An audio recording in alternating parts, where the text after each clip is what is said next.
धमकियां बहुत मिली कि बीजेपी में आ जाओ, अच्छा रहेगा तुम्हारे लिए, तुम्हारे परिवार के लिए।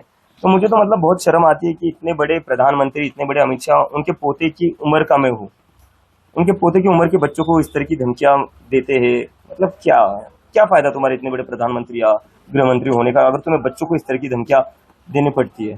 कंगना रनावत की बात रामदेव अभी बाबा का ऐसा कहना है रामदेव कि जनरेशन आप पूरी खराब कर रहे हैं, जेनजी जनरेशन आप पूरी खराब कर रहे हैं, उनका कल्चर बिगाड़ रहे हैं इस आंदोलन के माध्यम से। पूरे अगर देश के डेमोक्रेसी के लड़ना जनरेशन खराब करना है, अगर सरकार से सवाल करना क्या कौन सा वर्ड है वो, खराब कर रहे हैं पूरी संस्कृति generation संस्कृति बिगाड़ रहे हैं, संस्कृति बिगाड़ रहे हैं। अगर संस्कृति डेमोक्रेसी के लिए लड़ना संस्कृति खराब करना है, अगर सरकार से सवाल करना संस्कृति को खराब करना है, अगर अपने फ्यूचर के लिए लड़ना संस्कृति को खराब करना है, और अगर अपनी पढ़ाई के लिए लड़ना संस्कृति को खराब करना है, तो हम संस्कृति खराब कर रहे हैं।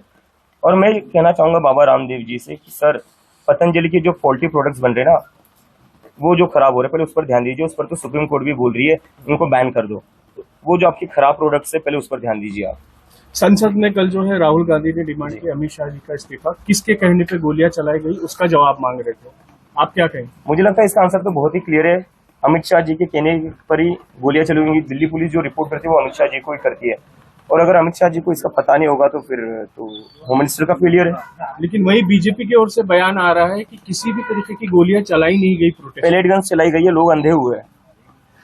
पैलेट गन्स मैंने खुद देखी है चलाते हुए, हॉस्पिटल में क्रिटिकल थे वो पेशेंट्स, और गोलियां क्या नहीं चली। बिहार में क्या हुआ है, AK-47 बिहार में क्या हुआ, AK-47 किसने चलाई, किसकी सरकार है वहां पर? मतलब देश के बच्चों के ऊपर तुम AK-47 चला रहे हो। एक टाइम था इस देश में AK-47 चलाई जाती थी आतंकवादियों पर, अजमल कसाब पर। जब पार्लियामेंट पर अटैक हुआ था तब AK-47 चलाई जाती थी। आज AK-47 चलाई जा रही है स्टूडेंट्स पर। क्या आने वाले दिनों में अगर विपक्ष कोई अगर बड़ा मुद्दा लेता है सरकार के खिलाफ, तो क्या कॉकरोच जनता पार्टी उसमें सहभाग लेंगे, उन्हें सपोर्ट करेंगी? मुझे लगता है अभी सिर्फ विपक्ष ने, इस पूरे देश को एक साथ आने की जरूरत है।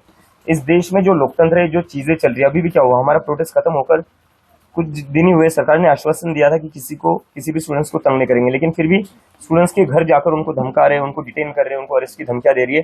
एक तरीके से लोगों की आवाज दबाने की जो कोशिश की जा रही है, उससे तो एक चीज साफ पता चलती है, ये सरकार डेमोक्रेसी में बिलीव नहीं करती है, लोकतंत्र में बिलीव नहीं करती है। इस सरकार की वजह से इस देश का डेमोक्रेसी और लोकतंत्र कमजोर हो चुका है। लोकतंत्र को बचाने के लिए, संविधान को बचाने के लिए सिर्फ विपक्ष नहीं, सभी लोगों को एक साथ आना पड़ेगा, और हम सब एक साथ आएंगे। विदेशी फंडिंग आपको हो रहा है, किया जा रहा है फंडिंग, मुझे लगता है अगर हमें विदेशी फंडिंग मिल रही है या हमें विदेश से कंट्रोल किया जा रहा है, तो ये तो अमित शाह जी का फेलियर है। फिर अमित शाह जी को भी रिजाइन देना चाहिए। इतने बड़े चाणक्य के होने के बावजूद विदेश से फंडिंग कैसे आ रही है, विदेश से कैसे कंट्रोल हो रहा है? सर शिक्षा मंत्री पर प्रियंका गांधी ने जो बयान दिया उसके ऊपर आप क्या कहेंगे? बयान क्या था, मैंने सुना नहीं। उन्होंने कहा था कि प्रियंका गांधी ने कहा कि ये भी वैसे जिसको हटाया गया बस उनकी रिप्लिका ही है। रिप्लिका है। हाँ, मतलब अब देखो बीजेपी में क्या है, उनके पास लोग भी तो नहीं है। अभी मैंने देखा वो शिक्षा मंत्री का कोई वीडियो वायरल हो रहा है, जहाँ पर वो जो गुजरात में बिल्किस बानो का रेप हुआ था, उसके रेपिस्ट का स्वागत कर रहे थे। तो ये पार्टी बस गुंडों और बलात्कारियों का स्वागत करने में ही इनका वही काम है। इस देश में कहीं पर भी बलात्कार होता है, बीजेपी के लोग पहुंच जाते हैं हारमाला लेकर कि भाई बहुत अच्छा काम किया तुमने, आओ तुम्हारा स्वागत करते हैं। कुलदीप सेंगर तो इनकी ही पार्टी का है।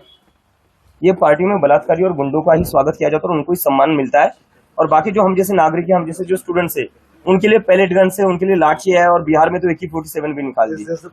देश दुनिया की ताजा खबरें और वीडियोस के लिए अभी डाउनलोड करें पत्रिका ऐप।